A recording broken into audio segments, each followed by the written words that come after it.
अस्सलाम वालेकुम, मैं हूं शाहजेब खानजादा। इलेक्शन में ताखीर की साजिश और ख्वाहिश एक दफ़ा फिर नाकाम हो गई है। 8 फरवरी को इलेक्शन कराने के सुप्रीम कोर्ट के दो टोक हुक्म के बावजूद तहरीक इंसाफ की दरख्वास्त पर लाहौर हाई कोर्ट के हुक्म इम्तिना ने इलेक्शन में ताखीर के खदशात पैदा कर दिए, तो आज एक दफ़ा फिर सुप्रीम कोर्ट मुतहर्रिक हो गई।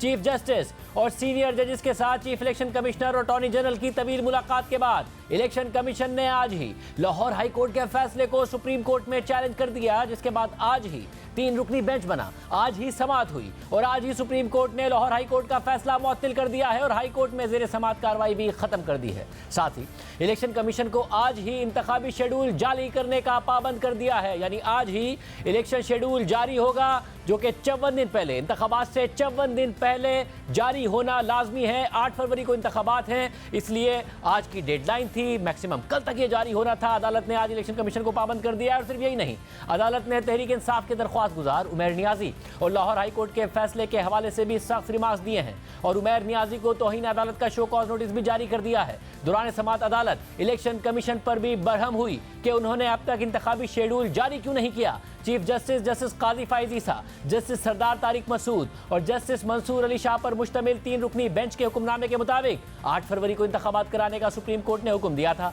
इंतखाबात कराने से मुताल्लिक दरख्वास्त गुजारों में PTI भी शामिल थी। लाहौर हाई कोर्ट के सिंगल जज ने 13 दिसंबर को हुक्म इम्तिना जारी किया। इलेक्शन कमीशन का कहना है कि अगर हाई कोर्ट का हुक्म बरकरार रहता है तो इंतखाबात 8 फरवरी को नहीं हो सकेंगे। फाजिल जज ने चीफ जस्टिस को लार्जर बेंच बनाने के लिए फाइल भिजवा दी। सिंगल जज के अदालती हुक्म से पूरे पाकिस्तान में इलेक्शन का अमल रुक गया। इलेक्शन कमीशन के मुताबिक सिंगल जज ने लाहौर हाई कोर्ट के इख्तियार समाअत से तजावुज करके ऑर्डर जारी किया। तो आज सुप्रीम कोर्ट के हुक्मनामे के मुताबिक सुप्रीम कोर्ट ने अपने हुक्म में करार दिया था कि किसी को जमहूरियत डीरेल करने की इजाज़त नहीं दी जाएगी। लाहौर हाई कोर्ट के 13 दिसंबर के हुक्म के खिलाफ अपील दायर की गई। उस दरख्वास्त में इलेक्शन एक्ट के सेक्शन 50 और 51 गैर आईनी करार देने की इस्तदा थी। सदर मुमलिकत और इलेक्शन कमीशन ने अदालती हिदायत पर 8 फरवरी की तारीख मुकर्रर की। तमाम फरीकैन 8 फरवरी की तारीख पर मुत्तफिक थे।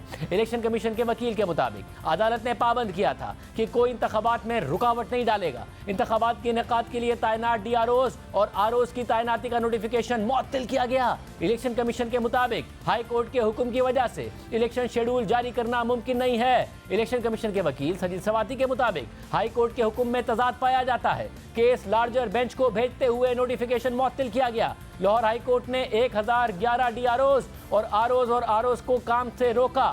हाई कोर्ट ने यह भी नहीं देखा कि अफसरान ने मुल्क भर में खिदमत अंजाम देनी है। हाई कोर्ट ने अपनी हुदूद से बढ़कर हुक्म जारी किया। सुप्रीम कोर्ट के हुक्म के मुताबिक लाहौर हाई कोर्ट के सिंगल बेंच ने गैर मामूली उजरत में फैसला दिया। जिस सियासी जमात की दरख्वास्त पर इंतखाबात का हुक्म दिया गया था, दरख्वास्त गुजार उसी का कारकुन है। उमैर नियाजी को हिदायत की जाती है कि वो वजाहत दें कि अदालती हुक्म की खिलाफ वर्जी पर क्यों ना उनके खिलाफ तौहीन अदालत की कार्रवाई की जाए। अदालत को बताया गया कि उमैर नियाजी बैरिस्टर हैं और एडिशनल एडवोकेट जनरल भी रह चुके हैं। इसके बाद अदालत ने PTI के दरख्वास्त गुजार उमैर नियाजी को तौहीन अदालत का नोटिस जारी करने का हुक्म दे दिया और मजीद लिखवाया कि बज़ाहिर उमैर नियाजी ने जमहूरी अमल में रुकावट डाली। उमैर नियाजी कहते हैं कि वो बैरिस्टर हैं, तो उन्हें सुप्रीम कोर्ट अहकामात का इल्म होना चाहिए था। अदालती हुक्मनामे के मुताबिक जज और दरख्वास्त गुजार ने सुप्रीम कोर्ट के हुक्म को नजरअंदाज किया। इसके बाद सुप्रीम कोर्ट ने लाहौर हाई कोर्ट को ROs और DROs से मुतालिक दरख्वास्त पर कार्रवाई से रोक दिया और हुक्म दिया कि लाहौर हाई कोर्ट इस दरख्वास्त पर मजीद कोई कार्रवाई ना करे। उमूमी तौर पर सुप्रीम कोर्ट नोटिस जारी किए बगैर हुक्म मुअत्तिल नहीं करती।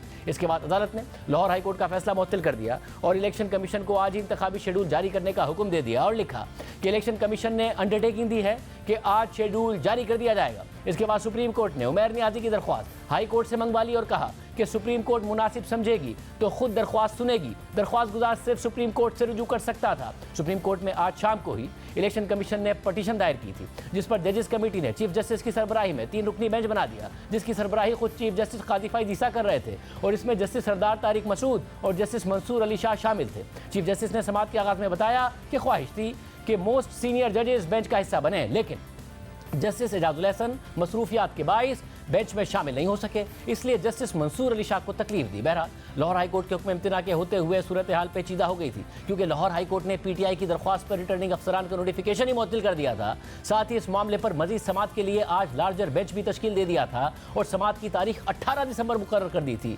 जिसके बाद इलेक्शन में ताखीर के खदशात मजीद बढ़ गए थे, जो अब दूर हो गए हैं। इसके अलावा ये तराज़ा भी चल रहा है कि खुद अदलिया ने रिटर्निंग अफसरान देने से मुतालिक इलेक्शन कमीशन की दरख्वास्त मुस्तरद कर दी थी, या फिर इलेक्शन कमीशन ने अदलिया से रुजू ही नहीं किया था या फिर रुजू करके अपने मुतालबे की पैरवी नहीं की थी। इस हवाले से कल हमने इलेक्शन कमीशन के तर्जुमान को एक खबर का हवाला देकर यह सवाल भेजा कि क्या यह खबर दुरुस्त है कि इलेक्शन कमीशन ने मुतादिद बार अदलिया से रिटर्निंग अफसरान के लिए दरख्वास्त की थी लेकिन मस्बत जवाब नहीं मिला। तो इलेक्शन कमीशन के तर्जुमान ने जवाब दिया कि इस हवाले से अदालतों को लिखा गया था लेकिन हमें कहीं से भी मस्बत नताइज नहीं मिले। इसके अलावा आज हमने इलेक्शन कमीशन के तर्जुमान को सोशल मीडिया में कल से शेयर होने वाले एक खत का हवाला देकर पूछा कि तहरीक इंसाफ और उसके वकला ने यह खत शेयर किया है, क्या आप इसकी तस्दीक कर सकते हैं? इस खत के मुताबिक 19 अगस्त 2023 को लाहौर हाई कोर्ट ने इलेक्शन कमीशन को वाज़ेह तौर पर कहा है कि जुडिशल आरओज और डीआरओज का मामला इलेक्शन शेड्यूल का ऐलान होने के बाद देखा जाएगा। इलेक्शन कमीशन शेड्यूल अनाउंस होने के बाद नई दरख्वास्त दायर करे। क्या इलेक्शन कमीशन ने 8 फरवरी 2024 को इलेक्शन कराने की तारीख के ऐलान के बाद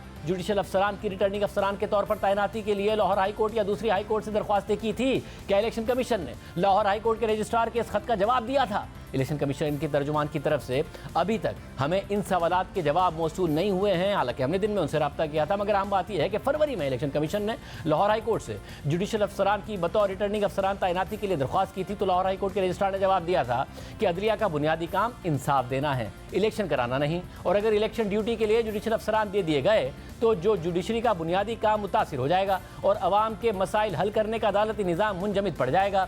ऐसी सूरत हाल में जुडिशल अफसरान की बतौर रिटर्निंग अफसरान तैनाती से ना सिर्फ उन्हें इलेक्शन कराने का मुश्किल काम करना होगा बल्कि अदालती काम भी सरंजाम देना होगा। और इस तरह दो किश्तियों में सवार होने से उनकी ये दोनों काम एक साथ करने की सलाहियत बुरी तरह मुतासिर हो जाएगी और इसके बुरे नताइज निकलेंगे। और सबसे आखिरी और अहम बात यह है कि माजी में जब भी ज़िले अदालतों को बतौर रिटर्निंग अफसरान इलेक्शन कराने की आईनी जिम्मेदारी सौंपी गई है तो इससे बहुत से नाखुशगवार तजर्बात ने जन्म लिया है, जिससे अपने फ़राइज़ अदादी से सर अंजाम देने में उन्हें रुकावटों का सामना करना पड़ा है। और इसी वजह से मुझे chief justice Lahore high court की तरफ से हिदायत की गई है कि मैं आपको ये बता दूं कि अदालत इस पोजीशन में नहीं है कि जुडिशल अफसरान की सर्विस इलेक्शन कमीशन को दी जाए। इस बात पर भारी दिल के साथ अफसोस का इजहार किया जाता है। ये सारा का सारा मामला हुआ, फिर ये सूरत हाल हुई और आज चीफ जस्टिस काजी फाइज ईसा ने 8 फरवरी की तारीख पर इलेक्शन कराने का हुक्म दिया है। इलेक्शन कमीशन को हुक्म दिया है कि आज ही शेड्यूल जारी किया जाए। इससे पहले जब 8 फरवरी का ऐलान हुआ था तो पत्थर पर लकीर चीफ जस्टिस साहब की तरफ से कहा गया था। अनसर्टेनिटी यानी गैर यकीनी फैलाने वालों के लिए कहा गया था कि आप कंटेम्प्ट के मुर्तकिब होंगे अगर ऐसी कोई बात होगी। सीनियर साहब की तज़कियाकार हामिद मीर साहब हमारे साथ मौजूद। हामिद मीर साहब बहुत शुक्रिया मैं शो में ज्वाइन करने के लिए। हामिद मीर साहब, ये हुआ क्या? तहरीक इंसाफ सबको कह रही थी आप इलेक्शन से भाग रहे हैं, उल्टा तहरीक इंसाफ को सब कहने लगे कि भाई आपने इलेक्शन की तारीख का बाइस बने हैं। अली जफर साहब खुद कल हमारे प्रोग्राम में आके कहने लगे कि अगर ये तासुर गया है तो दुरुस्त गया है, हमें स्टे नहीं लेना चाहिए था। हालांकि तहरीक इंसाफ के वकला सेलिब्रेट करते नजर आ रहे थे इस स्टे ऑर्डर को। ये क्या हुआ? क्योंकि कुछ लोग तो आपने देखा कि ख्वाहिश को खबर बना के पेश कर रहे थे कि इलेक्शन में अब इल्तवा हो जाएगा। जी शाहजेब खानज़ादा साहब, सबसे अहम बात तो ये है कि आज जो सुप्रीम कोर्ट के 3 मेंबर बेंच ने जो फैसला दिया है उसके बाद इलेक्शन 8 फरवरी को ही होगा और इलेक्शन को मजीद मुलतवी करने की कोशिश की जा रही थी। और मैंने खुद मौजूदा निगरान हुकूमत की इंतहाई अहम शख्सियात की ज़ुबानी खुद सुना है और बहुत दिन पहले नहीं सुना, पिछले 24 घंटे में सुना है कि जी आप बुरा ना मनाइएगा, आप फौरन जो है वो स्वीपिंग स्टेटमेंट दे देते हैं, अगर इलेक्शन 10-15 दिन आगे हो जाए तो इसमें क्या हर्ज है।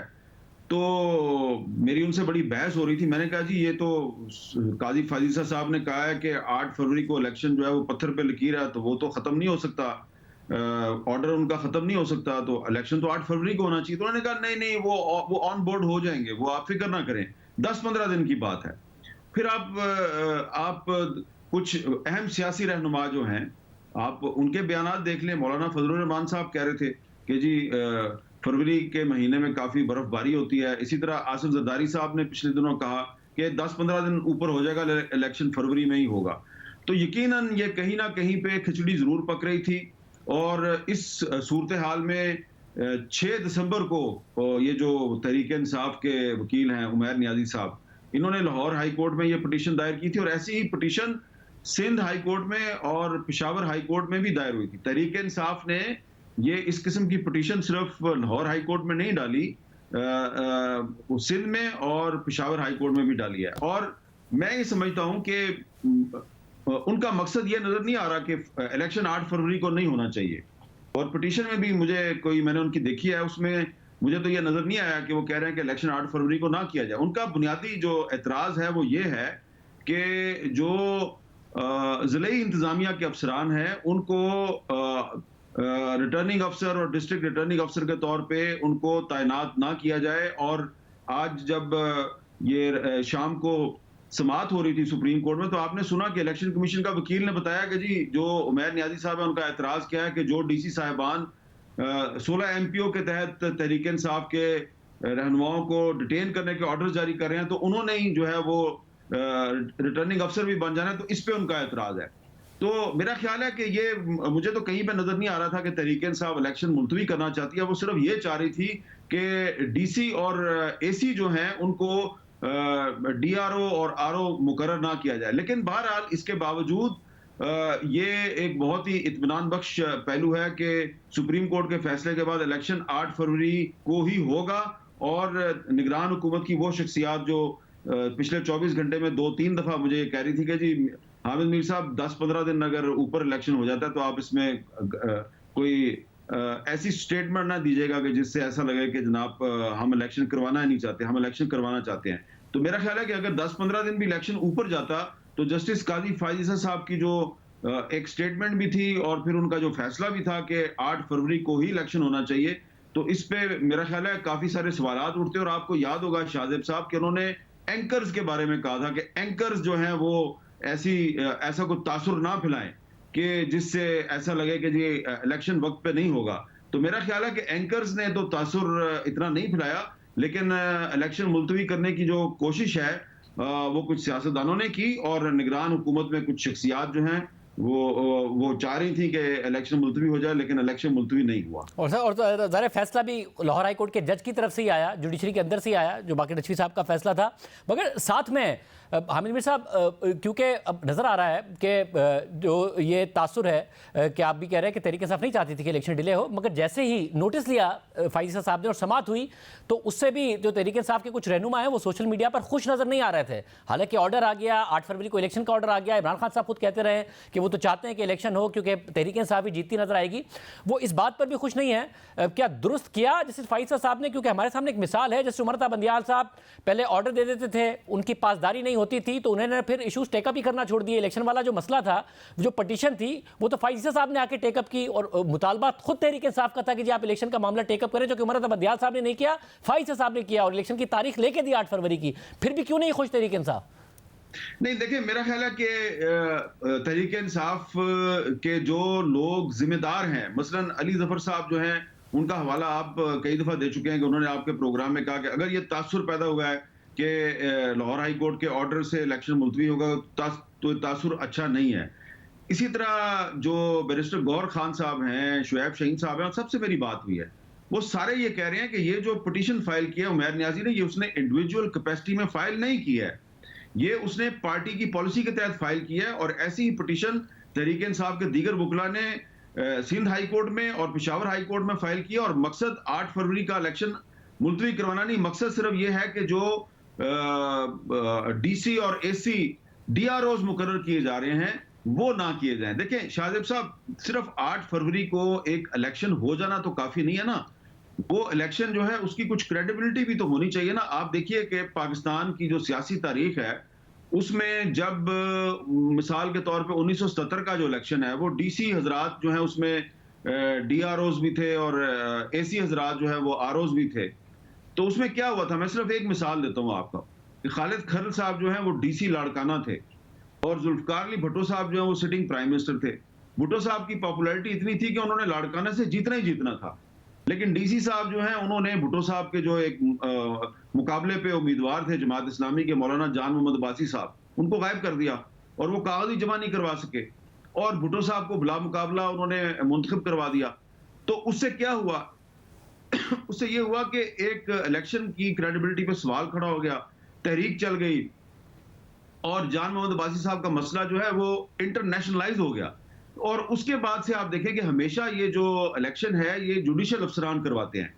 तो इसलिए मैं समझता, और उस पर भी जब भी इलेक्शन होता है पाकिस्तान में, 1988 में हुआ, 90 में हुआ, 93 में हुआ, 97 में हुआ, 2002 में हुआ, 2008 में हुआ, 2013 में, 2018 में, हमेशा कोई भी इलेक्शन करवा ले, वो जुडिशियल अफसरान करवाएं या डीसी और एसी करवाएं, उस पर एतराज जरूर किया जाता है। लेकिन इस वक्त जो सूरत हाल है उसमें आप देखें कि मिसाल है, मैं आपको एक और मिसाल देता हूं कि अभी जो है वो इलेक्शन कमीशन के जो वकील थे वो उन्होंने सुप्रीम कोर्ट को बताया जी कि जी पिछली हुकूमत के तमाम जो डीसी हैं वो तब्दील हो गए हैं। ये इनकरेक्ट बात है, ये गलत बयानी है, इसलिए कि इस्लामाबाद के जो डीसी साहब हैं उनको तब्दील करने के बारे में इलेक्शन कमीशन खुद हुकूमत को बार बार लिख रहा है कि इनको चेंज करें। ये शहबाज शरीफ साहब के दौर में डीसी लगे थे इस्लामाबाद के, अभी तक उनको चेंज नहीं किया गया। और इसके अलावा आपको ये भी पता होना चाहिए कि डीसी इस्लामाबाद के खिलाफ इस्लामाबाद हाई कोर्ट में कंटेम्प्ट ऑफ कोर्ट का नोटिस भी लिया गया, क्योंकि उन्होंने कुछ तहरीक इंसाफ के जो रहनुमा है उनको एमपीओ के तहत गिरफ्तार किया और हाई कोर्ट ने रहा किया, उन्होंने उनको फिर गिरफ्तार किया, फिर हाई कोर्ट ने रहा किया, डीसी साहब ने फिर ऑर्डर जारी करके उनको फिर गिरफ्तार करवा लिया। तो अब अगर वही डीसी साहब जो हैं वो रहते हैं और इलेक्शन कमीशन के कहने के बावजूद उनको तब्दील नहीं किया गया, तो फिर इस इलेक्शन की क्या क्रेडिबिलिटी होगी? तो इस्लामाबाद पाकिस्तान का कैपिटल है, और जाहिर है तो पाकिस्तान में अगर ये सूरत हाल होगी तो क्या होगा फिर? और जाहिर है ये बहुत सारे बुनियादी एतराज़ जो तहरीक इंसाफ के हैं वो बिल्कुल दुरुस्त एतराज़ है, जिस तरीके से उनके वर्कर्स के ऊपर, लाहौर में तो ख़वातीन तक के ऊपर जो क्रैक डाउन किया गया है। मगर क्या स्ट्रैटेजी बेहतर ये होती कि जो पहला फोरम था वो ईसीपी था, उसमें शिकायत करते, फिर अदालत की तरफ जाते, बजाय इसके कि एक स्टे ले लेते और उस पर खुशी का इजहार करते, जिस पर अली ज़फ़र साहब ने खुद ने भी कहा कि इस टाइम नहीं लेना चाहिए था। कहीं ना कहीं स्ट्रैटेजी का फुकदान था जिसकी वजह से ये हो गया। और दूसरा एक और सवाल ये हामिद साहब के 2018 के इलेक्शन पीडीएम ने नहीं कबूल किए, तो 2013 के इमरान खान साहब ने नहीं कबूल किए, मगर खान साहब ने बाकायदा तौर पर बराह रास्त इफ्तिखार चौधरी को तनकीद का निशाना बनाया था कि इन्होंने जुडिशल ऑफिसर दिए थे और उन जुडिशल ऑफिसर ने करप्शन की थी। ये इफ्तिखार चौधरी पूरे के पूरे इस प्लान का हिस्सा था और बाद में उनके इल्जाम गलत साबित हुए। तो जो जुडिशरी ने कराए उस पर भी इमरान खान साहब कोई बहुत ज़्यादा मुतमईन नहीं थे और ये खुद फरवरी में जुडिशरी ने लिख के दिया लाहौर हाई कोर्ट ने इलेक्शन कमीशन को कि जी एक तो हमारे पास काम का बहुत बोझ है, दूसरा माजी का हमारा एक्सपीरियंस अच्छा नहीं है, तो इसलिए हम नहीं दे सकते। मगर अगस्त में ये भी कहा कि जब आप तारीख अनाउंस करें तब दे दीजिएगा। तो क्या कोई ऐसी सूरत थी कि बेहतर होता कि इंडिविजुअल वो डीसीज, वो ऑफिसर्स जिन पर तहरीक इंसाफ को एतराज़ है, और जाहिर है बहुत सारा एतराज़ नजर आ रहा है कि उनका दुरुस्त है, उनको टारगेट करते बजाय इसके कि ब्लैंकेट ये एक ऐसा स्टे ऑर्डर ले लेते लाहौर हाई कोर्ट से? देखें, अब इसमें टाइमिंग जो है, ये जो तहरीक इंसाफ की स्ट्रेटजी है, इसका जवाब तो तहरीक इंसाफ वालों को ही देना चाहिए। मैं तो एक ओवरऑल बात कर रहा हूं कि जो इलेक्शन है उसका सिर्फ 8 फरवरी का को इनकाद होना काफी नहीं है, इलेक्शन की कुछ क्रेडिबिलिटी भी होनी चाहिए। और मैंने आपको एक मिसाल दे दी है, इस्लामाबाद के डीसी के बारे में इलेक्शन कमीशन ने बार बार एस्टेब्लिशमेंट भी उनको लिखा कि इनको चेंज करें, आईजी के बारे में बार बार लिखा है इनको चेंज करें। ना आईजी बदला है और ना डीसी बदला है, और दोनों के खिलाफ इस्लामाबाद हाई कोर्ट में कंटेम्प्ट ऑफ कोर्ट का नोटिस लिया गया, बल्कि लाहौर हाई कोर्ट ने भी लिया है आईजी इस्लामाबाद के बारे में। तो ये तो तहरीक इंसाफ थी, उसको चाहिए था कि वो पिन पॉइंट करती कि कौन कौन से डीसी साहबान जो हैं उनसे उनको प्रॉब्लम है। तो अगर उन्होंने नहीं किया तो उन्होंने गलत किया है। लेकिन मैं तो आपको ये कह रहा हूं कि ओवरऑल अगर आप देखें तो मेरा ये ख्याल है, मेरी जाती राय में, कि डीसी और एसी साहबान जो हैं जो कि सिटिंग गवर्नमेंट के खिलाफ बहुत कम जाते हैं, शादो नादर ही कोई जाता है, और बल्कि वो तो अपीज करने की कोशिश करते हैं। तो अगर वो इलेक्शन करवाएंगे तो फिर जो 1970 के इलेक्शन में लाड़काना के डीसी ने किया था, हो सकता है कि वो 2024 के इलेक्शन में भी किसी ना किसी जिले का डीसी जो है वो काम करने की कोशिश करे।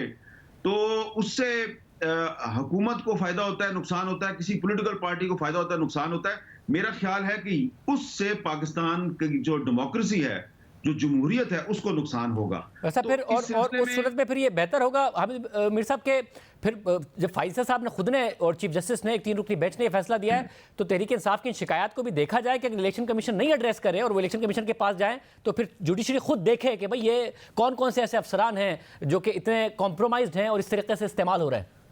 नहीं, तहरीक इंसाफ की शिकायत को छोड़े ना, मैं तो बतौर पाकिस्तान के शहरी के एक बात कर रहा हूँ कि अगर खुद आपको भी पता है, आपने खुद अभी मेंशन किया है कि अगस्त में अगर लाहौर हाई कोर्ट ने इलेक्शन कमीशन से ये कहा कि आप इलेक्शन शेड्यूल का ऐलान करें और फिर बताएं कि आपको कौन कौन से जुडिशियल अफसरान चाहिए, तो हम आपको दे देंगे, तो लाहौर हाई कोर्ट ने इनकार तो नहीं किया था। उन्होंने कहा था आप इलेक्शन शेड्यूल का ऐलान करें। इलेक्शन कमीशन ऑफ पाकिस्तान जो है वो 4 महीने तक जो है वो उस पे खामोश बैठा रहा और आखिर में उन्होंने कहना शुरू कर दिया जी जुडिशरी ने हमें अफसरान देने से इनकार कर दिया, इसलिए हम एसी और डीसी जो है उनको लगा रहे हैं। तो ये तो इलेक्शन कमीशन की बदजानती है ना। देखें शाहजेब खानजादा साहब, जो असल बात है वो ये है कि ये इलेक्शन जो 2024 में होना है 8 फरवरी को, ये इलेक्शन होना था 2023 में। ये 2023 में नहीं हो सका, इसकी बहुत बड़ी जिम्मेदारी इलेक्शन कमीशन ऑफ पाकिस्तान पर आयद होती है। और ऐसा लगता है कि वो या किसी दबाव के तहत या खुद उनकी बदनीति थी, उन्होंने इस इलेक्शन को डिले किया है। और यही एक्चुअली तहरीक इंसाफ नहीं, इलेक्शन कमीशन ऑफ पाकिस्तान किसी के दबाव पे या किसी को खुश करने के लिए 8 फरवरी को भी इलेक्शन नहीं करवाना चाहता था, इसलिए आज के दिन तक इन्होंने शेड्यूल का ऐलान नहीं किया। अब सुप्रीम कोर्ट ने कहा है तो इनको शेड्यूल का ऐलान करना पड़ेगा। तो सुप्रीम कोर्ट को यह चीज भी देखनी चाहिए कि 8 फरवरी को सिर्फ एक सो कॉल्ड नाम नहाद इलेक्शन ना हो, बल्कि एक ऐसा इलेक्शन हो कि उस इलेक्शन पे बहुत ज्यादा सवालात ना उठें। अगर उस इलेक्शन पे बहुत ज्यादा सवालात उठें तो किसी को अच्छा लगे या बुरा लगे, उसका इल्जाम, उसकी जिम्मेदारी सुप्रीम कोर्ट ऑफ पाकिस्तान के इस 3 रुकनी बेंच पे भी आएगी, जिसने कि आज 8 फरवरी को इलेक्शन करवाने का हुक्म दिया है। तो इसलिए मैं तो इलेक्शन कमीशन पे कोई एतमाद नहीं करता, लेकिन क्योंकि अब सुप्रीम कोर्ट ने इलेक्शन कमीशन को हुक्म दे दिया तो इलेक्शन 8 फरवरी को होगा।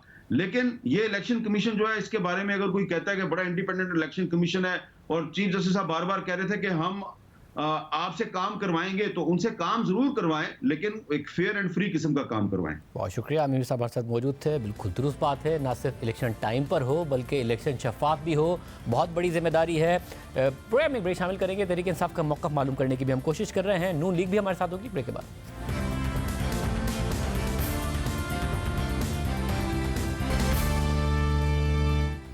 दोबारा खुश आमदीद नाजरीन। चीफ इलेक्शन कमिश्नर ने इलेक्शन कमीशन में सहाफ़ियों से गैर रस्मी गुफ्तगू की है, जिसमें उन्होंने कहा है कि इलेक्शन शेड्यूल तैयार है। मैंने कभी नहीं कहा कि इलेक्शन में ताख़ीर हो सकती है। वाज़ेह हो कि आज अदालत ने आज की तारीख में इलेक्शन शेड्यूल जारी करने का कहा है और इलेक्शन कमीशन ने अभी सहाफ़ियों से थोड़ी देर पहले गुफ्तगू में कहा है कि इलेक्शन शेड्यूल तैयार है। उन्होंने मजीद कहा कि आज हमने 2 रिपोर्ट्स बनाई हुई थी। आज चीफ जस्टिस से मुलाकात खुशगवार रही। डीसी इस्लामाबाद का कोई बड़ा इशू नहीं है। इंतखाबी शेड्यूल कुछ देर तक जारी करेंगे। बलोचिस्तान और खैबर पख्तूनख्वा में सिक्योरिटी की सूरत हाल तशवीशनाक है मगर दुआगो है। पीटीआई समेत तमाम सियासी जमातों को लेवल प्लेइंग फील्ड फराहम कर रहे हैं, ये इलेक्शन कमीशन ने कहा है। इसके अलावा इलेक्शन कमीशन ने कहा कि इलेक्शन कमीशन इंतखाबात के लिए मुकम्मल तैयार है। एक आरओ का नाम चेक किया, उसके बाद नाम फाइनल हुए। आज 3 जजेस से मुलाकात हुई। मशकूर हूँ कि उन्होंने हमें मुसीबत से निकाला। चीफ इलेक्शन कमिश्नर ने मजीद कहा कि इलेक्शन कमीशन की ड्यूटी है कि सबको लेवल प्लेइंग फील्ड दे। पीटीआई के केसेस का फैसला मेरिट पर होगा, हम दुआ नहीं दवा भी करेंगे। चीफ इलेक्शन कमिश्नर ने मजीद कहा कि पीटीआई वालों ने मेरी अहलिया के बारे में गलत बातें की। लाहौर की हल्का बंदियों पर नून लीग को तहफ़्फ़ुज़ात हैं। इंट्रा पार्टी इलेक्शन शफाफ होने चाहिए। इलेक्शन कमीशन तमाम जमातों के इंट्रा पार्टी इलेक्शन की मॉनिटरिंग चाहता था। तमाम सियासी जमातों ने इलेक्शन कमीशन की मॉनिटरिंग की मुखालफत की। तमाम जमातों को लेवल प्लेइंग फील्ड मिलेगी। जिस शहर में एक जमात को जलसे की इजाज़त मिली तो सबको मिलेगी। बानी पीटीआई मेरे पसंदीदा खिलाड़ी हैं। चीफ इलेक्शन कमिश्नर ने मजीद कहा कि मेरे घर में बानी पीटीआई की तस्वीर लगी हुई है। अगर किसी आरओ से मुताल्लिक किसी को एतराज़ है तो इलेक्शन कमीशन से रुजू करें। इलेक्शन कमीशन एतराज़ पर रिटर्निंग ऑफिसर को तब्दील कर सकता है। इलेक्शन तो होंगे, कभी नहीं कहा कि इलेक्शन नहीं होंगे। मेरी भरपूर ख्वाहिश है कि सियासी क़यादत मिल बैठे। सियासी क़यादत मिल बैठ कर ही मुल्क की मसाइल हल कर सकती है। तहरीक इंसाफ का मुखालिफ नहीं हूँ, उन्होंने मेरी नामजदगी की। ये सारी बातें चीफ इलेक्शन कमिश्नर ने सहाफ़ियों से गैर रस्मी गुफ्तगू में की है। इसके अलावा तहरीक इंसाफ का एलामिया भी सामने आ गया है, जिसके मुताबिक इलेक्शन कमीशन फिलफौर इंतखाबी शेड्यूल जारी करे। इंतखाबात की आज़ादाना शफाफ इनकाद के लिए गैर जानिबदार अदालती अफसरान बतौर इंतखाबी अमला मुकर्रर किए जाएँ। इंतखाबात के शफाफ इनकाद के लिए तहरीक इंसाफ को बल्ले का इंतखाबी निशान फौरी जारी किया जाए। इलेक्शन कमीशन पर तमाम जमातों के लिए इंतखाबात में हिस्सा लेने के यकसां और मसावी मौक़े यकीनी बनाने पर जोर दिया जाता है। ये तहरीक इंसाफ की तरफ से मौक़िफ़ सामने आया है। नून लीग इस वक्त क्या सोच रही है? हमारे साथ एहसन इकबाल साहब मौजूद हैं। इकबाल साहब, बहुत बहुत शुक्रिया। बड़ा फैसला अपने 8 फरवरी के जो हुक्म है उनका और इलेक्शन की तारीख है उस पर अमल दरामद कराने के लिए आज ही नोटिस, आज ही फैसला, आज ही हुक्मनामा। मगर ऐसे बात साहब आज आपने दिन में कहा था कि तहरीक इंसाफ ने ये सब किया है और वो इलेक्शन से भागने की कोशिश कर रही है। जो किया वो तो जज साहब ने किया लाहौर हाई कोर्ट के। तहरीक इंसाफ तो ये प्ली लेके गई थी कि भाई हमारे साथ जो इस वक्त एग्जीक्यूटिव है वो बड़ी ज्यादती कर रहा है, जो डीसी साहिबान हैं वो जिस तरीके से एमपी ऑर्डर्स के तहत हमारे कारकुनान को गिरफ्तार करते हैं, हमारे खिलाफ कार्रवाइयां कर रहे हैं, तो हम समझते हैं कि जुडिशल अफसरान से इलेक्शन होना चाहिए। ये तो जज साहब ने किया जो किया, तहरीक इंसाफ का क्या कसूर था इसमें? देखिए, ये तहरीक इंसाफ ही की पिटीशन थी जिसके ऊपर उन्होंने ये फैसला दिया और इस पिटीशन को मूव करने का मकसद ही ये था कि जो नोटिफिकेशन रिटर्निंग ऑफिसर्स का हुआ है उसको सस्पेंड करा के इलेक्शन शेड्यूल का रास्ता रोका जाए और फिर एक मुल्क के अंदर इंतशार या एक बेयकीनी पैदा होगी, उसका वो फ़ायदा भी उठाएंगे। और दूसरी बात ये कि अगर आप देखिए शाहजेब के इस वक्त पीटीआई क्यों इलेक्शन से फरार चाह रही है। पहली बात यह कि उनके तकरीबन 90% एमएनएज और एमपीएस पार्टी छोड़कर जा चुके हैं और दूसरी बात यह है कि खुद इमरान खान साहब जो है वो जेल के अंदर हैं, वो बाहर नहीं है, तो लिहाजा उनका ये मुफाद था कि वो किसी तरह टाइम गेन करें और इसके लिए उन्होंने बदनीयती के ऊपर ये कदम उठाया। और जहां तक उनका ये मौका है, मगर जो 8 फरवरी की तारीख है वो भी तो अदालत वही गए थे जिससे बंदियाल ने टेकअप नहीं की थी, मगर उससे पहले वो अदालत गए थे और वो चाहते थे कि तारीख हो, वक्त पर इलेक्शन की अनाउंसमेंट हो। वो तो बाद में भी जब जस्टिस फाइज साहब ने टेकअप की तब भी कह रहे थे वक्त पे इलेक्शन कराएं, हालांकि बहुत कम टाइम रह गया था।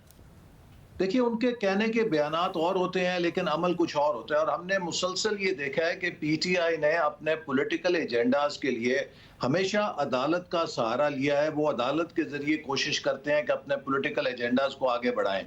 जहां तक उनका ये मौकफ है कि जुडिशल ऑफिसर्स होने चाहिए, जैसे सुप्रीम कोर्ट के हुक्मनामे में भी लिखा गया है कि हाई कोर्ट ने माजूरी का इजहार किया था और माजरत की थी अपने जुडिशल ऑफिसर्स फराम करने के लिए। और पीटीआई के दौर में जितने भी बाई इलेक्शन हुए हैं तकरीबन उन सब में इलेक्शन कमीशन ने एग्जीक्यूटिव ऑफिशियल्स को ही तैनात किया। और आपको मालूम है कि जो आखिरी एक सेट ऑफ बाई इलेक्शन हुआ था उसमें यही अफसरान थे और उसमें हमारे काफी सारे लोग हार भी गए थे। तो इसलिए ये कोई ऐसी अनहोनी बात नहीं थी कि जिसको वो पिटीशन के जरिए रुकवाने की कोशिश करते, लेकिन उन्होंने तोशाखाना केस था या फॉरेन फंडिंग केस था, सब के अंदर यही लीगल प्रोसेसेस और अदालतों के जरिए हमेशा कोशिश की है कि कोई देर की जाए, सिस्टम को किसी तरह सबवर्ट किया जाए, लीगल प्रोसेस को लंबा किया जाए ताकि वो कोई अपने लिए उससे रास्ता निकाल सके। ऐसा मगर अभी सब में अब आप कन्विंस्ड हैं आज कि इलेक्शन 8 फरवरी को हो ही जाएंगे और आप मुतमईन हैं कि चीफ जस्टिस साहब ने जो किया ठीक किया? जी बिल्कुल, आज हमने तो मुतालबा किया था कि इस सूरत हाल का चीफ जस्टिस को नोटिस लेना चाहिए क्योंकि मुल्क एक बहरान की तरफ जा रहा था जिससे एक इंतजामी, आईनी और कानूनी बहरान पैदा होना था। और मैं समझता हूँ कि उनका बड़ा बरवक्त इकदाम है, उन्होंने इस चीज़ का नोटिस लिया है। और 8 फरवरी की जो तारीख तय हुई थी उस वक्त भी सुप्रीम कोर्ट ने और ख़ास तौर पे चीफ जस्टिस साहब ने कहा था कि आप पत्थर की लकीर पे इसे समझें और हर कीमत पर ये इलेक्शन 8 फरवरी को होगा। और मैं समझता हूँ कि मुल्क की ज़रूरत भी है कि जो बेयकीनी पिछले काफ़ी अरसे से चल रही है उससे अगर मुल्क ने निकलना है और उसकी जो मईशत की बहाली का अमल है अगर उसने पायदार बुनियाद पे आगे बढ़ना है तो हमें एक मैंडेट वाली मुंतखब मुस्तहकम हुकूमत चाहिए कि जो इस पूरे रिफॉर्म एजेंडे को, मुल्क की इकोनॉमिक रिकवरी को आगे लेके चल सके। मगर आपने देखा साहब, अब उसमें मसला ये है कि इलेक्शन हो, ट्रांसपेरेंट हो, उसको कबूल भी किया जाए और दुनिया को भी वो ट्रांसपेरेंट नज़र आए। जो कुछ हो रहा है तहरीक इंसाफ के साथ, अगर उनके एतराज़ात हैं वो गलत भी नहीं है। जो कुछ इस्लामाबाद में होता है, जुडिशरी ने बाकायदा तौर पर नोटिस लिया है, बाबर सत्तार साहब इस हवाले से अपने फैसले दे चुके, अहकाम जारी कर चुके, प्रोसीडिंग्स हो रही हैं। जो कुछ वहाँ के की पुलिस उनके साथ कर रही है, इंतज़ामिया कर रही है, लाहौर में जो पुलिस कर रही है, इंतज़ामिया कर रही है, तो उनके एतराज़ात तो बहरहाल हैं। तो क्या ऐसे ऑफिसर्स को तब्दील नहीं किया जाना चाहिए इलेक्शन से पहले, या वही इलेक्शन करा रहे होंगे अगर इंतज़ामिया के तौर पर? देखिए शाहजेब, इस वक्त जो पीटीआई जिन चीज़ों पे एतराज़ कर रही है आप उसकी बुनियाद देखें क्या है। इसके ऊपर मेरा ख्याल है किसी को कोई किसी किस्म का कॉन्फ्लिक्ट नहीं है या इख्तलाफ नहीं है कि 9 मई को जो कुछ घनौना जुर्म पाकिस्तान में किया गया वो नाकाबिले माफ़ी है। अमेरिका हो, बरतानिया हो, कोई भी इस किस्म का रियासत पर हमला बर्दाश्त नहीं करता। अब जो लोग उन वाक़यात में मुलव्वस हैं और मफरूर हैं जब तक वो पेश नहीं होंगे उस वक्त तक तो इंतजामिया उनका पीछा करेगी, चूंकि ये उनकी कानूनी जिम्मेदारी है। अगर पीटीआई चाहती है कि सूरत हाल से निकले तो उन तमाम लोगों को पेश कर दे कि जो 9 मई के ऐसा मतलब ऐसा नहीं है ना, जो लोग अगर मुलविस हों और मुलविस होने की सूरत में गिरफ्तार किए जाएं, तहरीक इंसाफ छोड़ दें तो वो आज़ाद हो जाते हैं। इसके अलावा जो मुलविस नहीं उन्हें एमपीओ के तहत कर लिया जाता है, या फिर खदीजा शाह साहिबा अगर अदालत उनको रिलीफ दे तो कोयटा ले गए हैं। इस तरह मुतादिद दूसरी खवातीन के साथ हो रहा है। डॉक्टर यास्मीन राशिद के साथ क्या हो रहा है, ये तो वाज़ेह तौर पर नजर आ रहा है ना कि इंतजामिया क्या कर रही है। आपको पीटीआई छोड़ेंगे तो जुर्म माफ, नहीं छोड़ेंगे तो जुर्म ना भी क्या हो तो आज़ादी आपको नहीं मिल रही। ये तो हो रहा है। जिन लोगों ने पीटीआई छोड़ी है उनकी गालिब अक्सरियत उनकी है कि जिनके बारे में अगर किसी ने अफवाह भी छोड़ी है कि शायद आपका नाम किसी मुकदमे में है, तो उन्होंने उस अफवाह के ऊपर ही अपने कानों को पकड़ के तौबा तायब होके पार्टी भी छोड़ दी, सियासत भी छोड़ दी। लेकिन जो लोग मुकदमात में मुलव्वस हैं और मफरूर हैं, अभी उनके नादरा के कार्ड भी मैंने खबर पड़ा है कि शायद वो ब्लॉक किए जा रहे हैं, वो लोग पेश नहीं हो रहे और वो मुसलसल अपने कानून से फरार के रास्ते के ऊपर हैं। जो लोग उस 9 मई के वाक़े में मुलव्वस हैं उनके लिए तो किसी किस्म की फौज ने भी माफ़ी नहीं की, चाहे वो उनके अपने सीनियर ऑफिसर्स क्यों ना हो या उनके अहले खाना क्यों ना हो। तो चूंकि ये एक बड़ा संगीन वाक़या है कि अगर आप कौमी सलामती के इदारों पर इस तरह के हमलों को कबूल करेंगे, कल को क्लर्कों का जुलूस निकलेगा, उनका भी दिल करेगा हम GHQ पे हला बोल दें। मगर सब वो इस एक वाक़े के अलावा जो इलेक्शन हो वो शफाफ हो। आपने उस ज़माने में इलेक्शन जीता जब 2018 में भरपूर सियासी इंजीनियरिंग आपके खिलाफ हो रही थी, आपको गोली लगी, कैंपेन करना आपके लिए अजाब कर दिया गया, उसके बावजूद आप इलेक्शन जीते। आप तो उन रहनुमाओं में से है ना एहसान इकबाल साहब। आप नहीं समझते कि लेवल प्लेइंग फील्ड मिलनी चाहिए तहरीक इंसाफ को? अगर इलेक्शन हो रहा है इस तरीके से मैसिव क्रैकडाउन के साथ इलेक्शन होगा तो आपकी जीत भी कबूल नहीं की जाएगी। देखिए, मैं बिल्कुल इस बात से इत्तफाक करता हूं कि लेवल प्लेइंग फील्ड होनी चाहिए और आज चीफ इलेक्शन कमिश्नर ने भी कहा है कि वो यकीनी बनाएंगे कि तमाम जमातों को लेवल प्लेइंग फील्ड मिले। लेकिन हमने कोई ऐसा जुर्म नहीं किया था कि हमने रियासती इदारों के ऊपर हमला किया हो, हमने कोई ऐसा जुर्म नहीं किया था कि चौनियों के ऊपर चढ़ दौड़े हों, हमने कोई ऐसा जुर्म नहीं किया था कि शहीदों की यादगारें मिसमार कर दी हों। पीटीआई जो सूरत हाल का सामना कर रही है, मैं आपको पहले भी एक प्रोग्राम में कह चुका हूं कि it is all their own doing. ये अपने एक फरमाइशी प्रोग्राम पे हैं, इस किस्म की चीजें जो की हैं आपको पता है कि उसका फिर एक रद्द अमल भी कानून के मुताबिक होता है। और अगर पीटीआई वाकई चाहती है कि इलेक्शन में किसी किस्म की वो इंतजामिया के सख्ती से बचे, और वो सख्ती किस लिए है, वो उन मफरूरों का पीछा करने के लिए है जिन लोगों के ऊपर मुकदमात हैं, अगर उनको जो रूपोश है पेश कर दें। आप देखिए हमारे रोजाना ये होता है कि जो लोग मुल्जिम रूपोश होते हैं पुलिस उनकी गिरफ्तारी के लिए छापे मारती है और उस वक्त तक वो छापे नहीं रुकते जब तक या वो बंदे पेश ना हो जाए या उनको गिरफ्तार ना कर लिया जाए। तो तहरीक इंसाफ भी अगर इलेक्शन में हिस्सा लेना चाहती है और इन हथकंडों से बचना चाहती है जिनकी वो शिकायत कर रही है, तो उसका फर्ज है कि फौरी तौर पे इन लोगों को कानून के सामने पेश कर दे। तो मेरा नहीं ख्याल कि उसके बाद कोई जवाब रह जाएगा इंतजामिया के पास उनकी गिरफ्तारियां करने का या छापे मारने का। बहुत शुक्रिया अहसान इकबाल साहब की गुफ्तगू आपने सुनी। हम फिर कोशिश करेंगे कि पीटीआई का मौक़िफ़ आपके सामने रखें, पीपल्स पार्टी का मौक़िफ़ भी एक ब्रेक के बाद।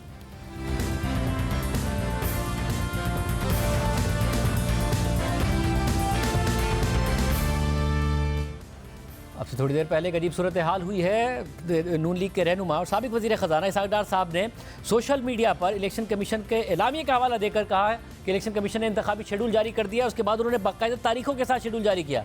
अब इलेक्शन कमीशन कह रहा है कि हमने कोई शेड्यूल जारी नहीं किया, वो तो हम थोड़ी देर बाद करेंगे। फिर डार साहब ने अपनी ट्वीट भी गालिबन डिलीट कर दी। इसहाक़ डार साहब हमारे साथ। डार साहब बहुत शुक्रिया।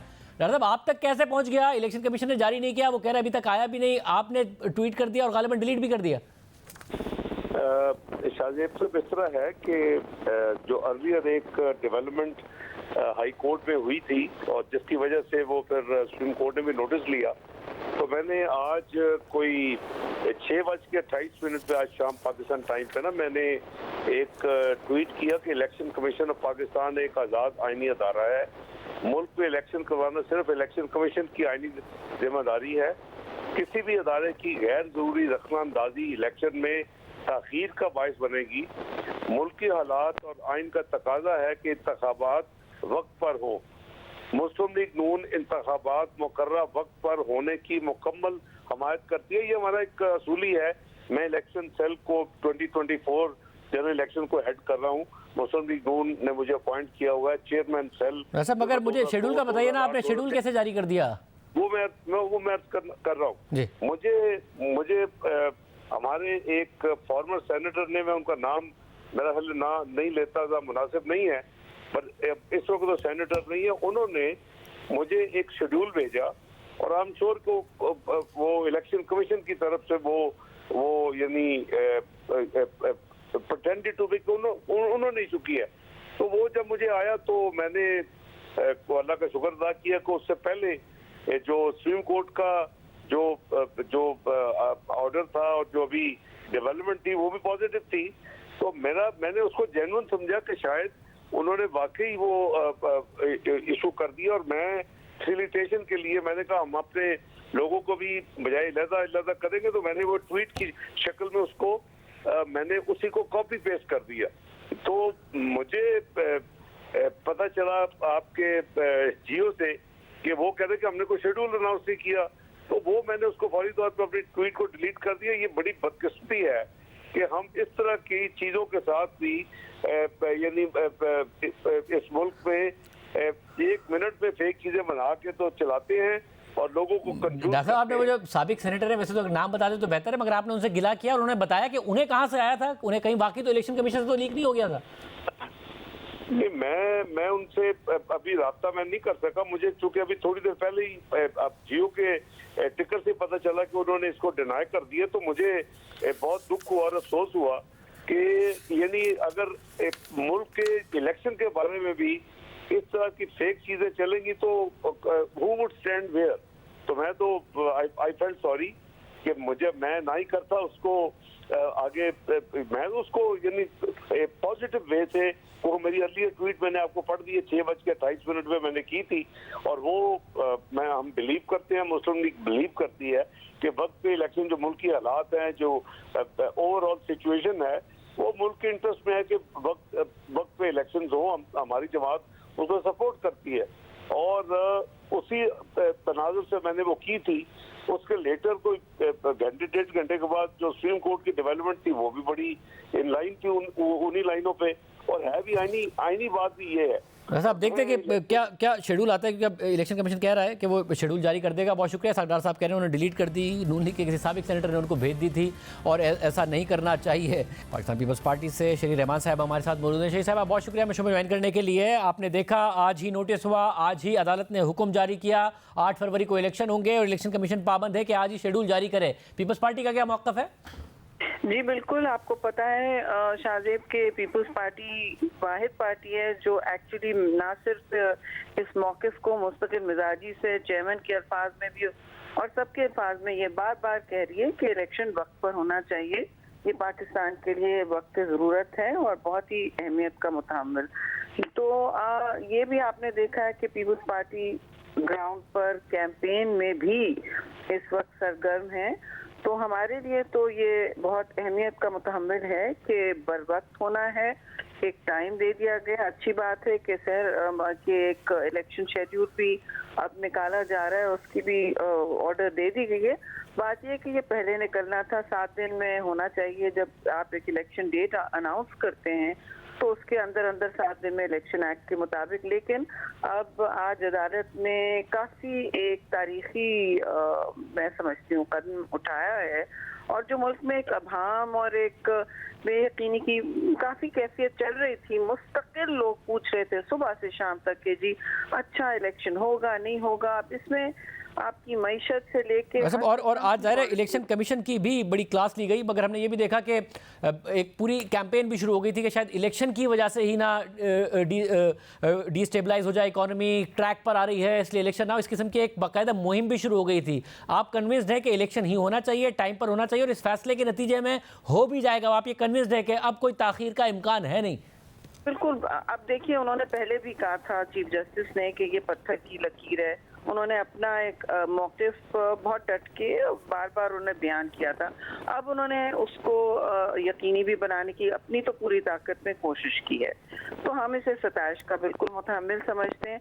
और इन सारी चीज़ों की ज़रूरत होनी नहीं चाहिए थी शाहजेब।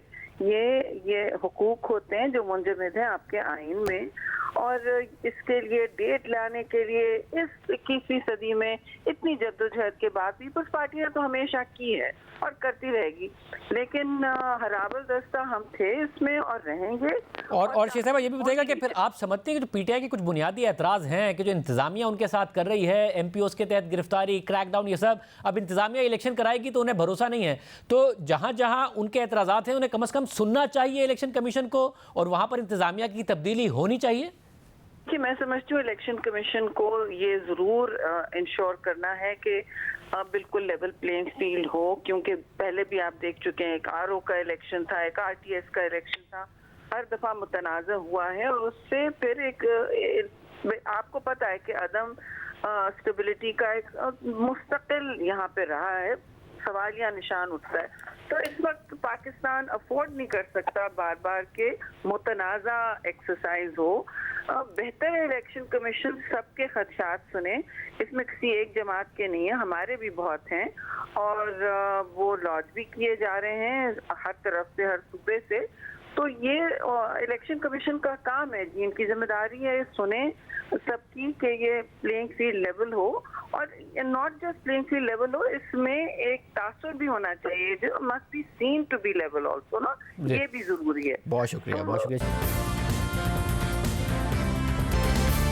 आज जैसे शौकत अली सिद्दीकी के बरतरफी केस में चीफ जस्टिस कादी फाइजा की सरबराही में सुप्रीम कोर्ट के 5 रुकनी बेंच ने जनरल फैज़ हमीद समेत दीगर अफसरान को नोटिस जारी कर दिए हैं, जबकि जस्टिस शौकत अली सिद्दीकी के वकील हामिद खान 2018 में जनरल फैज़ हमीद की तरफ से अदलिया पर असरअंदाज होने से मुताल्लिक जनरल बाजवा का बराह रास्त ताल्लुक नहीं जोड़ सके, इसलिए फिलहाल जनरल बाजवा को सुप्रीम कोर्ट ने नोटिस जारी नहीं किया है। लेकिन अगर जनरल फैज़ हमीद अदालत में आकर जनरल बाजवा का नाम ले लेते हैं तो फिर सुप्रीम कोर्ट ने आज इशारा दिया है कि वो जनरल बाजवा को भी नोटिस जारी कर सकती है। इसके अलावा आज सुप्रीम कोर्ट ने इस्लामाबाद हाई कोर्ट के साबिक चीफ जस्टिस अनवर कासी को नोटिस जारी कर दिया है। दिलचस्प बात यह है कि शौकत अली सिद्दीकी के वकील हामिद खान का ताल्लुक तहरीक इंसाफ से है और जब आज अदालत ने उनसे सवाल किया कि जनरल फैज़ हमीद शौकत अली सिद्दीकी पर दबाव डालकर अगर नवाज शरीफ का रास्ता रोकना चाहते थे तो उसका फ़ायदा किसको होना था, बेनिफिशरी कौन था, तो देखिए क्या हुआ। शौकत सिद्दीकी साहब ने जो इल्ज़ामात लगाए हैं अपनी पिटीशन में वो दुरुस्त हैं, जरा सोच के जवाब दीजिएगा। आप पूछना चाहे उनसे पूछ लीजिए, अभी मौका है। Absolutely, he says that yes, I'm not saying anything without taking responsibility for that. आपका ये इल्जाम तो नहीं है कि कोई जनरल प्राइम मिनिस्टर बनना चाह रहा था? नहीं, अगर आपका इल्जाम दुरुस्त है तो उसका मतलब ये वो सहूलतकार बन रहे थे किसी और के लिए। वो कौन था? आप ये इल्जाम लगा रहे हैं कि इनके ये करने से एक शख्स को नुकसान पहुंचाया और एक शख्स को फायदा दिया गया। तो अगर एक तरफ तो आप सहूलतकारों को जो पार्टी बना रहे हैं तो बेनिफिशियरी पार्टी नहीं बनेगा। बेनिफिशियरी का कहीं नाम नहीं लिया हुआ मैंने। आपके नाम की बात मर्जी तो नहीं है ना, ये आप जब आ जाते हैं ना 184(3) में फिर हमारे इख्तियार शुरू हो जाते हैं। जज्बाती ना हो, आराम से सुनिए बात। नहीं सुन लीजिए, सुन लीजिए खान साहब, जरा सा सुन लें। सर जितने जज्बात थे वो 5 साल में ठंडे हो। अच्छा, तो अब आप उसकी अक्कासी कीजिए हमारे सामने। इसमें basically they wanted to have results of their own choice. This is what was their choice. तकरीर में इन्होंने कहा, एक जुमला इस्तेमाल किया कि इस तरह तो हमारे 2 साल की मेहनत जाया हो जाएगी। तो मेहनत किसी मकसद के लिए किया जाती ना, क्या मकसद था? वो तो वही बताएंगे ना, आप बताएंगे। नहीं, हमें तो इंटरफेरेंस थी हमारे साथ। देखिए हमारे पॉइंट ऑफ व्यू तो सुन लीजिए ना। देखिए हम यहाँ पर जो कुछ भी इन्होंने किया, इन्होंने जुडिशियल इंडिपेंडेंस के लिए कहा कि भाई आप हमें नहीं बताएंगे कि हमने क्या फैसले करने हैं, हम फैसले आइन और अपने कॉन्शियस के मुताबिक करेंगे। ये हमारा स्टैंड। आपके क्लाइंट ने पूछा नहीं कि क्यों कर रहे हो? माशाल्लाह जज है, उसको कुछ इतनी समझ नहीं आएगी कि ये क्यों कर रहे हैं। हम नाकिस तफ्तीश नहीं करना चाहते जी, हम कंप्लीट तफ्तीश करना चाहते हैं। कंप्लीट तफ्तीश में you are not cooperating, sorry to say. ठीक है, फिर तफ्तीश में उन सबको बुलाइए। हम करना चाहते हैं, किसको बुलाएं? हम आपसे पूछ रहे हैं, आप हमारे सामने खड़े हैं। आप चलिए इतना तो बता दें कि क्या उन्होंने अचीव किया। चलिए आप सीनियर लॉयर, यहाँ पे पता है इस माशरे में आप भी रहते हैं, हम भी रहते हैं, पता नहीं फायदा किसे हुआ। हम इस वक्त नुकसान कह सकते हैं जो उनके नॉलेज में था कि फलां को जो है रिलीफ नहीं देना। उसका फायदा क्या है वो इस सारी सिचुएशन में वाज़ेह तौर पर नहीं है। फायदा हो चुका है, किससे हो चुका है ये बता, आप पूछ रहे हैं। प्रिजम्पशन है कि उससे नुकसान, एटलीस्ट आप प्रिज्यूम तो करें।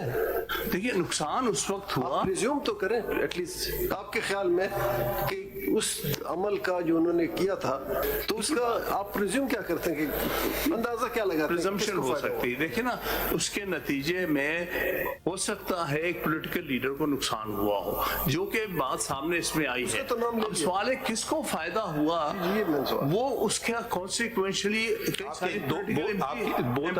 both are not connected, the two things are not necessarily connected। मैं इसके सामने मारूंगा है। आपके क्लाइंट को इल्म नहीं था कि किसको फायदा हो रहा है, यानी आपके क्लाइंट को इल्म नहीं था कि फायदा किसे होने जा रहा है। देखिए फायदा हमें पता नहीं है, ये पता नहीं था। इसके बाद समात में हामिद खान ने जनरल फैज़ हमीद से होने वाली मुलाकात की तफसीलात बताई, मगर उसमें बराह रास्त जनरल बाजवा का नाम नहीं लिया।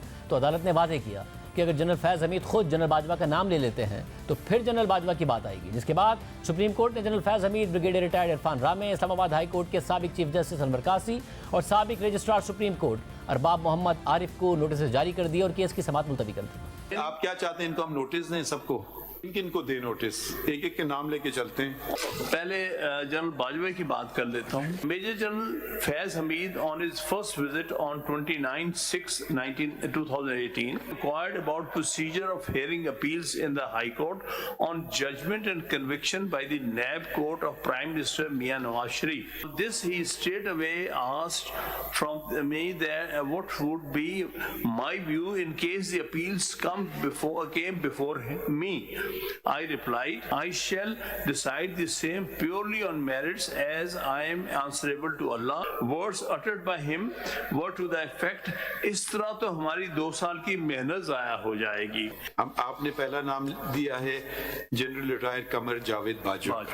तो इस तमाम चीज अभी तक जो आपने पढ़ी है उसमें आपने सिर्फ ये कहा है कि जनरल फैज ने मुझे कहा कि जनरल बाजवा नाराज है, ठीक है? तो इसको तो हम कहते हेरसे के जुमरे में ले जाते हैं, ठीक है? अब हो सकता है जनरल फैज आके कह दें कि जी हाँ जनरल बाजवा ने मुझे हुक्म दिया था। हाँ, हो सकता है, ठीक है। तो अभी तक तो कोई कड़ी जोड़ नहीं रही है ना जनरल बाजवा के साथ। नहीं, लेकिन जनरल बाजवा भी तो आगे कह सकते हैं तो कि हाँ मैंने कहा ये मैंने नहीं। देखिए बिला वजह हम लोगों को नोटिस नहीं देते हैं, कम से कम आप डायरेक्ट आप हमारा मजाक तो ना उड़वाइएगा कि कल आप कहेंगे जी हेर से रूल को सुप्रीम कोर्ट ने नजरअंदाज कर दिया है। भाई अगर जनरल फैज ये कहें फिर उनकी बात आएगी ना। अब जनरल फैज की तो आपने डायरेक्ट बात की, यहाँ तक तो बात समझ आई। अभी कोई आपने डायरेक्ट बात जनरल बाजवा की नहीं की। अभी जो सारी आप बातें पढ़ रहे हैं इसमें दूसरे नाम आ रहे हैं, तो जनरल बाजवा का कहीं मुझे नाम बता दें, डायरेक्ट एलिगेशन दे दें। पता नहीं क्या क्या लोग काम करवा लेते हैं एक दूसरे से किसी के नाम ले करके। आपको अगर मैं बताऊं वो शायद आप ही के साथ वाक्य हुआ था ना, जो कहा था कि जब हमने कहा किसको लगा, लोग अजीब अजीब लोग चीजें कर देते हैं। हो सकता है मेरा नाम लोग इस्तेमाल कर रहे हो गलत तरीके से कि उसने कहा भाई अगर मैं कहूँ तो बोले जी हाँ इन्होंने मुझे कहा था। मैं बता दूं माय लॉर्ड जो रेफरेंस दे रहे हैं, एक शख्स ने मेरा नाम लेकर अपने भाई को डिप्टी कमिश्नर से लगाया और डिप्टी कमिश्नर ने मुझे इत्तला किया सर आपका काम हो गया। तो I was surprised। इसमें सिर्फ बाजवा की रेलेवेंस ये है कि इन्होंने वो डिप्टी कमिश्नर ने कम से कम उनको इत्तला दे दी। जनाब अगर मिनिमम भी हो तो जनरल फैज हमीद बनते हैं, इरफान रामे बनते हैं और अनवर कासी बनते हैं और अरबाब मोहम्मद आरिफ बनते हैं। अल्टीमेटली इन 7 में से जनाब समझते हैं कि 4 को मुनासिब रहेगा, 4 को। Lieutenant general retired Faiz Hamid, number 2 brigadier retired Irfan रामे, मिस्टर मोहम्मद अनवर खान कासी former chief justice Islamabad high court, and Mr. Arbab Muhammad Arif, former Registrar, Supreme Court of Pakistan. Since serious allegations have been leveled against these persons, we think it appropriate that they be given an opportunity to respond to the allegations leveled. Accordingly, notices be issued to the aforesaid. Date पर हम बता देंगे, may be 2nd or 3rd week of January। वो देखेंगे ना, order में, ठीक है। Thank you. There's another bench also. You've taken up so much time. Yes, sir. चलिए, thank you. इजाज़त दीजिए, अल्लाह हाफ़िज़।